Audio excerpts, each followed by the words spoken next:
Happy evening to all. నేను మీ Akbar. 100 days 100 స్టోరీస్లో భాగంగా day 30. అనగనగా ఒక అడవి. ఆ అడవిలో ఒక పక్షి. తనకెందుకో చాలా చాలా బాధ అనిపించి చచ్చిపోదామని పోయింది. పక్షి చచ్చిపోదామని డిసైడ్ అయిన తర్వాత చాలా పైకి ఎత్తుకి ఎగిరి ఒక చెట్టు మీద కూర్చొని ఆ చెట్టు మీద నుంచి కిందికి దూకుదామని చెప్పేసి డిసైడ్ అయిపోయింది.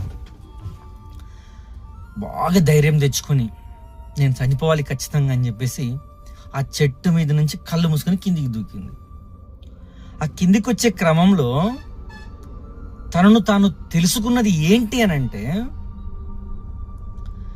దగ్గరికి చనిపోతున్నాను భూమి మీదకి వచ్చేటప్పుడు ఆటోమేటిక్గా తన రెక్కలు విప్పుకొని మళ్ళీ పైకి ఎగురుతుంది. ఒక్క క్షణం ఆలోచించి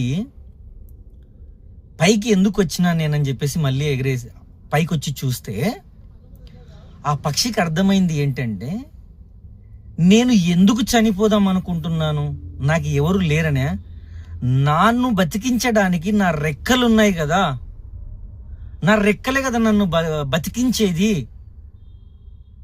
నా కోసం బతుకుతాను, ఎవరి కోసం, నాకు ఫ్యామిలీ లేదని, పిల్లలు లేరని, ఇలా ఒకరి మీద నేను బతకడానికి ఇష్టపడను, నన్నుగా ఇష్టపడతానని చెప్పేసి ఆ రోజు ఆ పక్షి తెలుసుకొని అత్యున్నతమైనటువంటి ఒక తిరగని ప్రదేశాలకు, తనకు అనుకూలమైనటువంటి ప్రదేశాలన్నీ తిరిగి హ్యాపీగా లైఫ్ని లీడ్ చేస్తుంది. ఈ కథ ద్వారా నేను మీకు ఏం చెప్తున్నానంటే, చాలామంది 10th అయిపోగానే, ఇంటర్ అయిపోగానే, లేదంటే లైఫ్లో సక్సెస్ కాకుండానే నా జీవితం అయిపోయింది, నేను చనిపోవాలి అని అనుకుంటుంటారు. అక్కడితో జీవితం ఆగిపోదు.